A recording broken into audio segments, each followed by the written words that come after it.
Assalamualaikum warahmatullahi wabarakatuh. Waalaikumsalam warahmatullahi wabarakatuh.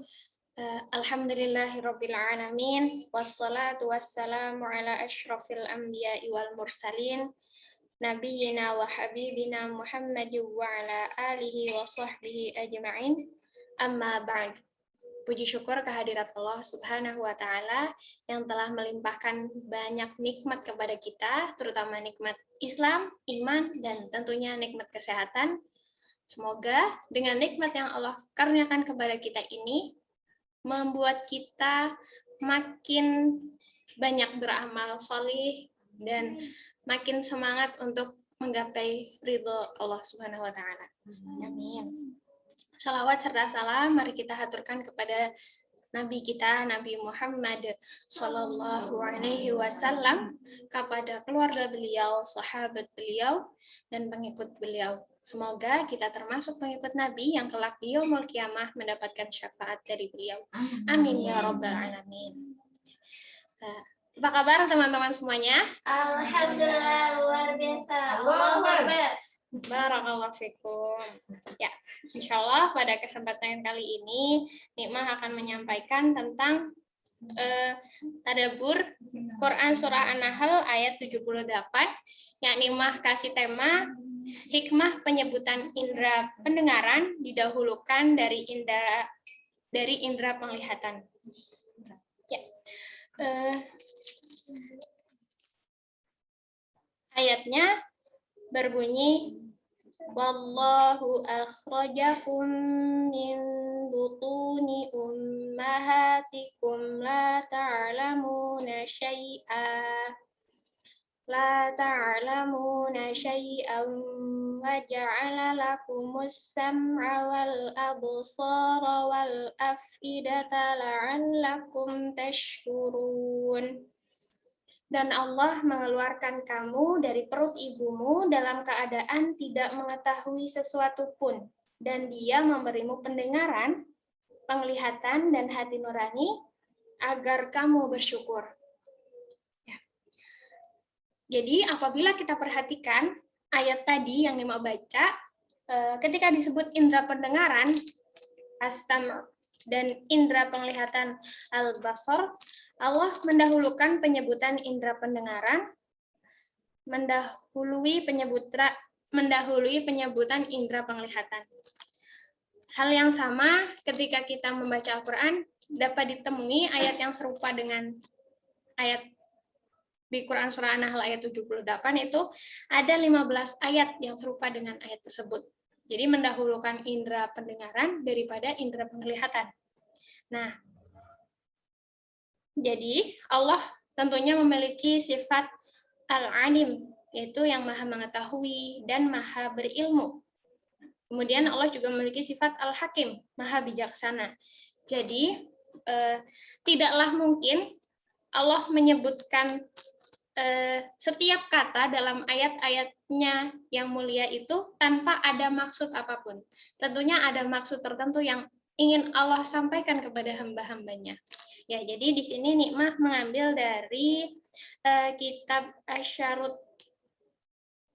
Asy'arut Tafasir li Kalamil Ali Al-Kabir karyanya Syekh Jabir Abu Bakar Al-Jazari hafizahullah. Tentunya ini bukan tadabbur murni Nikmah sendiri, tapi Nikmah nyimak punya ustadz, yaitu ada Ustadz Muhammad Qasim Saguni. Jadi yang beliau menjelaskan bahwa didahulukannya penyebutan indera pendengaran dari indera penglihatan ada beberapa manfaat dan keutamaan dari indera pendengaran itu sendiri. Nah, yang pertama, indera yang pertama kali berfungsi ketika manusia lahir adalah indera pendengaran.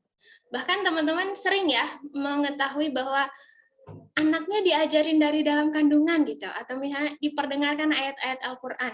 Jadi memang ketika di dalam kandungan yang Allah fungsikan pertama kali untuk bisa mendengar itu adalah pendengaran manusia, bukan yang lainnya kayak gitu. Dan ketika pengoptimalan fungsi indera penglihatan itu kepada bayi yaitu adalah ketika berumur 40 hari. Dan untuk indera pendengaran juga indera yang terakhir berfungsi kepada manusia. Kan kita ketahui ya bahwa ketika manusia menjelang ajalnya, Rasulullah meminta kepada yang masih sehat, maksudnya yang hidup, untuk mentalkinkan kalimat syahadat kepada orang yang sedang sakaratul maut, karena memang yang masih berfungsi dengan baik itu indera pendengaran manusia. Dan yang kedua, indera manusia yang tidak pernah beristirahat adalah indera pendengaran. Teman-teman juga sering baca kan ya artikel di mana menyebutkan bahwa ketika seseorang tidur, ketika didengarkan murotal ataupun info-info yang lewat di sekitarnya itu indera pendengaran tetap akan bisa menangkap kayak gitu. Kemudian seseorang tidak dikatakan tidur ketika matanya masih terbuka. Dan inilah hikmah mengapa ada manusia yang bisa tidur 309 tahun ya. Tadi kalau teman-teman menyimak tadabbur tentang redaksi ayat Al-Quran yang Ustadz sampaikan, itu tentang Ashabul Kahfi yang Allah tidurkan para Ashabul Kahfi itu selama 309 tahun. Karena pendengaran mereka ditutup oleh Allah, yaitu dapat kita lihat di arti dari surah Al-Kahfi ayat 11, maka kami tutup telinga mereka beberapa tahun dalam gua itu. Nah, kalau teman-teman lihat, ketika pagi hari kita udah dikasih alarm juga tuh sama Allah. Padahal kita bangun gitu kan ya. Tapi seringkali kita hanya mensenus alarm. Ya udahlah, entar gitu, baru jam 3 gitu. Subuhnya masih lama. Nah, di situ ada siasat setan yang sedang bekerja. Apa sih siasat setan yang mereka lakukan? Yaitu adalah mengencingi telinga manusia.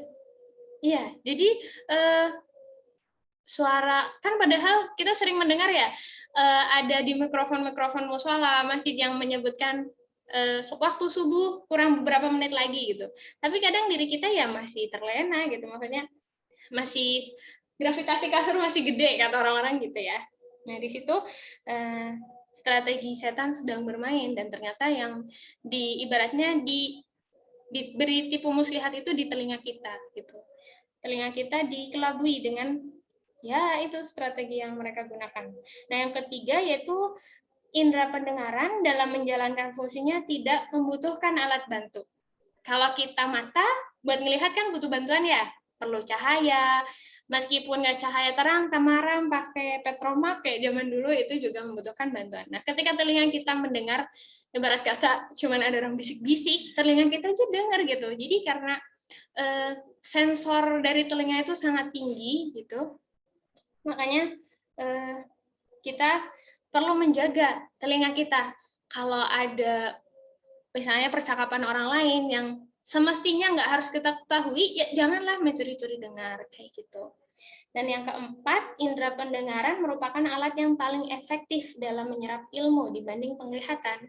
Kenapa di sini dibilangnya seperti itu? Karena hampir tidak ditemukan orang berilmu karena tuli, tetapi yang banyak ditemukan adalah orang berilmu sekalipun penglihatannya tidak berfungsi. Nah, kalau kita kan sekarang kita lagi ngafalin Tuhfatul Atfal. Nah, Tuhfatul Atfal itu kan Syaikhina Al-Mihiyi.